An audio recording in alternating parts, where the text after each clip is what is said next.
Você já ouviu falar em offshore? Talvez tenha visto esse termo em alguma manchete polêmica ligado a milionários, políticos ou escândalos internacionais. Mas aqui vai a verdade. Offshore não é crime, não é mistério. É estrutura, é lícita e muitas vezes extremamente aconselhável. O problema não é usar offshore. O problema é não saber por que ela existe e quem realmente se beneficia disso. Se você quer entender por que famílias de empresários, artistas, investidores e até atletas têm empresas offshores, fica comigo. Porque o que parece coisa de filme, na verdade, é só planejamento. Mas planejamento com inteligência. E antes de seguir, quando esse canal bater 100 mil inscritos, eu vou liberar algo inédito, mas só para quem estiver inscrito. Então já sabe, né? Se inscreve aí agora mesmo.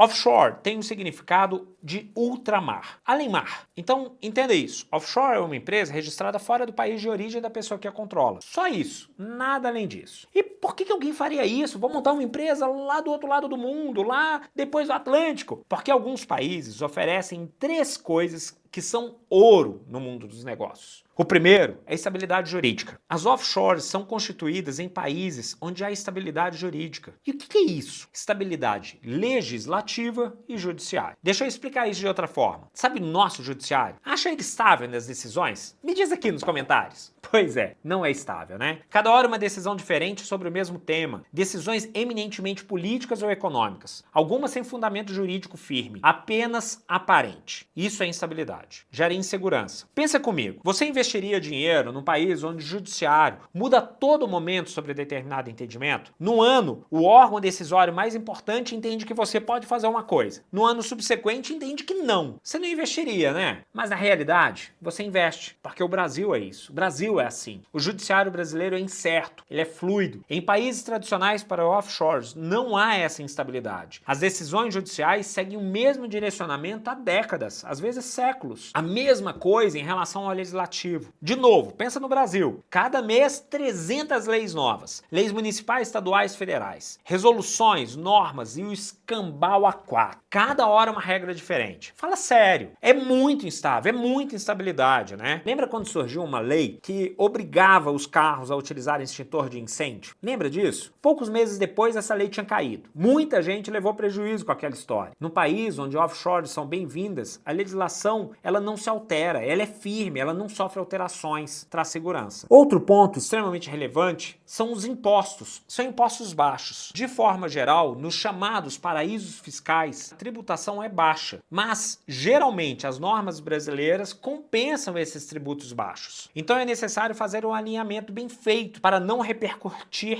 negativamente. Mas tenha em mente que esses lugares possuem simplicidade tributária e uma menor taxa fiscal global. É simples e barato. A única questão é, de novo, o Brasil. Quando o Brasil vê isso, fala, opa, eu quero minha parte. E fica de olho e geralmente dá um jeito de tentar abocanhar alguma coisa ali. E por fim, o terceiro item é o sigilo e a agilidade. Geralmente, até certos limites, ninguém sabe quem é dono de determinada empresa. Isso protege o patrimônio. Não é como as nossas sociedades anônimas, que de anônimas não tem nada. Lá, as sociedades são sigilosas mesmo. Não é possível saber o quadro societário. E são ágeis, tanto para abrir quanto para manter. A estrutura, em alguns casos, é no mesmo dia, ou 2 ou 3 dias. Tem casos reais de horas. E quer uma situação prática? Imagine que você tem 10 milhões aplicados no Brasil. Você tem? Tomara. Dependendo da estrutura, você vai pagar até 27,5% de imposto sobre os rendimentos, por enquanto. Agora, dependendo da estrutura que você montar, essa tributação pode ser bem menor. Por quê? Porque, dependendo do lugar onde você estiver, você vai aplicar a regra local e por mais que aqui tenha que fazer algum tipo de relação ou de correlação, tem acordos bilaterais que podem regular isso. E sim, você pode pagar menos. Mas lembre-se, não é só sobre tributos, é sobre proteção. Um processo trabalhista, um divórcio mal estruturado, uma herança mal planejada, uma ação judicial, um Ministério Público, tudo pode correr um patrimônio inteiro. Uma offshore, quando usada do jeito certo, pode ser um escudo jurídico. Mas não só ele. Pode-se utilizar, por exemplo, seguro de vida internacional, que é uma estratégia excelente e muito pouco conhecida. E aqui tem um detalhe que a maior parte das pessoas se enganam. Elas acham que offshore é jeitinho, quando na verdade é o contrário. Grandes